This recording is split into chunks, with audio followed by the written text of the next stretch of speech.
안녕하세요. 썰스타그램입니다. 오늘의 사연 시작해 볼게요. 안녕하세요. 저는 50대 초반의 여성입니다.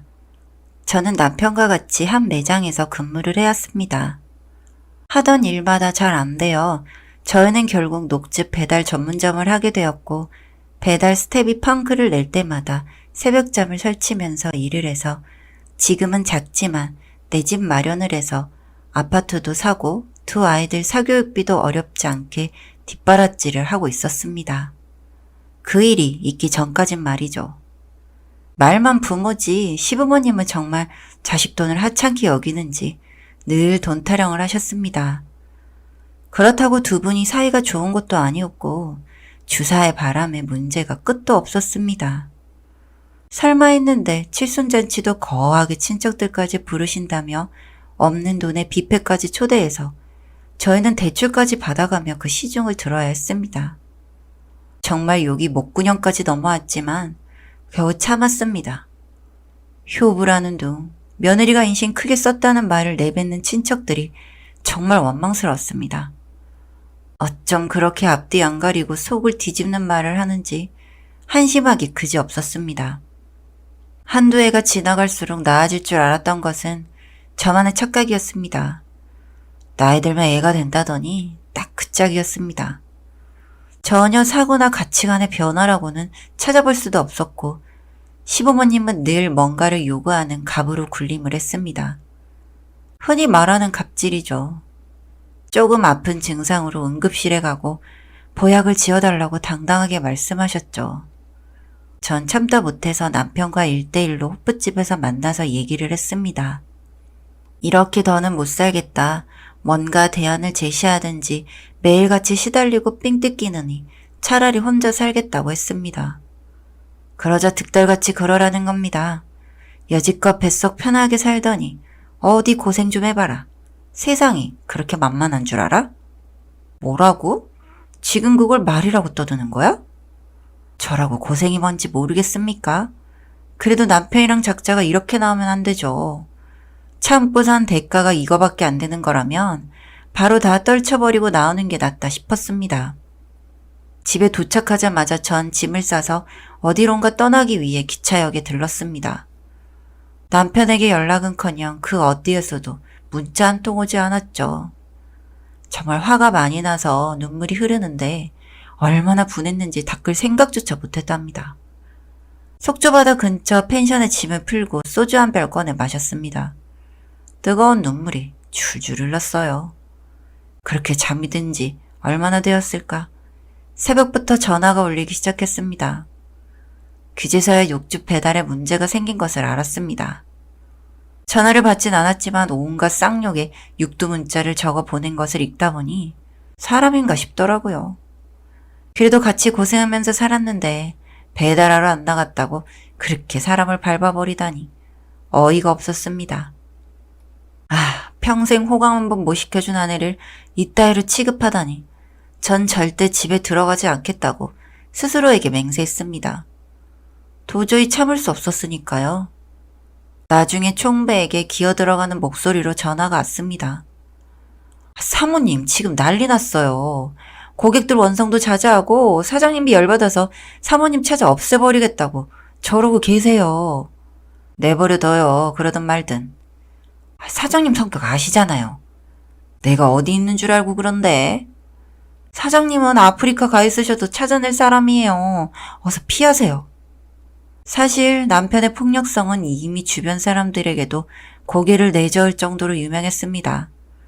주사도 물론이고 이웃과의 다툼에서도 늘 손해배상을 해줘야 할 정도로 심했으니까요. 제가 혼자 훌쩍 떠난 적도 처음이지만 하는 일을 손 놓고 어딜 가본 적도 처음이었습니다. 저를 찾겠다고 나서면 충분히 칼 들고 찾아올 수도 있는 사람이 맞긴 했으니까요. 일단 여기를 체크아웃하고 나가야만 했습니다. 안 그랬다간 뉴스 화면을 장식할 수도 있었으니까요. 서둘러 짐을 챙겨서 서울을 향해 고속버스를 타고 갔습니다. 어차피 일을 마무리하고 이혼을 하든 별거를 해야 했기 때문에 호랑이 굴에 들어갈 수밖에 없었죠. 솔직히 그 굴에 들어가고 싶은 마음은 조금도 없었습니다. 사무실에 가보니 물류 배달이 정리가 안 된 채로 매장이 열려 있고 총무 혼자 비지땀을 흘리며 일하고 있었습니다.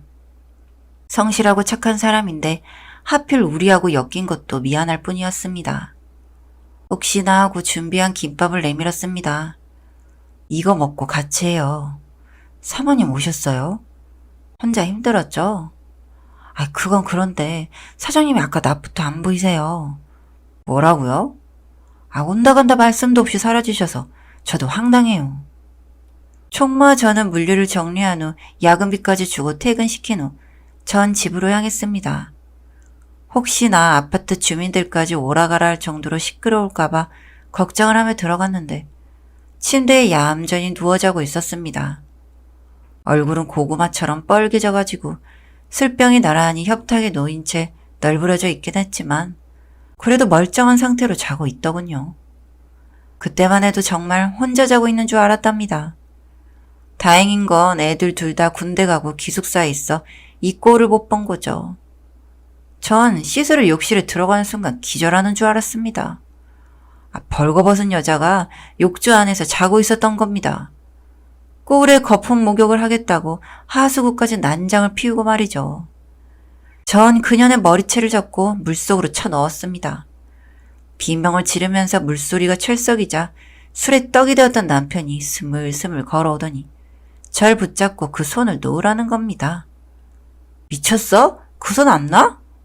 얘 뭐냐? 둘이 잤어? 살려주세요. 저희 아무 일도 없었어요. 정신 나간 년. 그걸 말이라고 하냐? 진짜 같이 술만 먹었다니까. 진짜라고. 전 욕조에서 비눗물을 한 바가지 퍼서 남편 얼굴에 끼얹었습니다. 마음 같아선 아예 양수기를 들이붓고 퍼붓고 싶었지만 그거라도 하니 시원하더군요.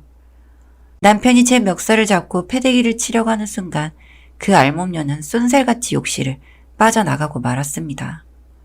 나중에 알고 보니 업소녀인데 2차로 집까지 와서 마시고 그 지랄을 떨었다는 겁니다. 전 이대로 더는 못 살겠다고 하면서 엉엉 울었고 남편은 고성을 지르다가 결국 방에 들어가 뻗어 잠들었습니다.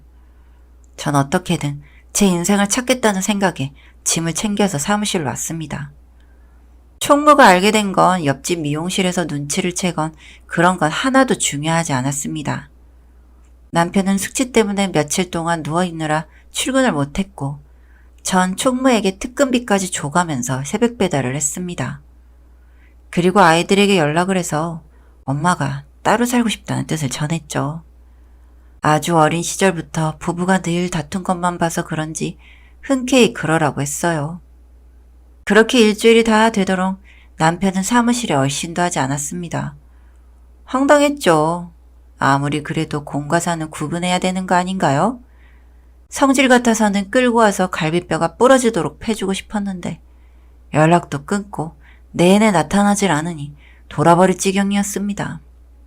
안 되겠다 싶어 집에 잠깐 가서 남편이 베란다에서 담배를 피우던 곳을 샅샅이 뒤져보니 가게 이름이 찍힌 라이터가 눈에 띄었습니다. 그 전에 일단 사무실 공용 계좌를 털어보니 이미 500만 원 출금 기록이 떡하니 뜨는 겁니다. 제 눈을 의심했지만 어쨌거나 눈에 띄면 박살을 내고야 말겠다는 의지가 불끈 솟았습니다. 이른 저녁 총무는 절대 안 된다고 제가 크게 다쳐서 병원비만 나올 거라면서 결사 반대를 했는데 꼭지가 돌아간 전 룸사롱 입구에서 호기롭게 남편 이름을 부르며 들어갔습니다. 덩치 좋은 직원들이 절 막았지만 야구 방망이를 들고 쳐들어가는 절 끝내 막지는 못했습니다. 방을 다 열어보다가 결국 그때 욕실에서 거품 목욕을 하면서 지랄을 떨던 연놈들을 찾아냈습니다. 양주를 마시면서 옆에 있는 그녀 머리칼을 쓰다듬는 것을 보니 피가 거꾸로 솟는 것 같았습니다. 저하고 눈이 마주치자마자 그녀는 튀었고 양주병과 얼음 바스켓을 야구 방망이로 내리쳤습니다. 그리고는 잔뜩 취한 남편의 멱살을 잡고 밖으로 나왔습니다. 미쳤어? 여기가 어디라고? 동네 창피하게. 그 아가리 좀 다물지 그래? 전 방망이로 허벅지를 강타하자 그 자리에서 풀썩 쓰러졌습니다. 남편은 동네 정형외과에서 몰래 바람피다 마누라에게 맞아서 입원한 환자로 소문이 나서 간병인도 없이 홀로 요양을 하게 되었습니다. 그 몰래 빼간 돈과 그동안 유흥비로 쓴 공금을 돌려받고 전 사무실을 다른 곳으로 이사하고 명의도 제 것으로 바꾸었습니다. 이혼한 후 전 아이들하고만 왕래를 하고 있습니다. 진작 이렇게 살 것을 왜 그렇게 오래 참았나 모르겠습니다. 긴 글 읽어주셔서 감사드립니다. 여기까지 썰스타그램이었습니다. 구독과 좋아요 부탁드릴게요.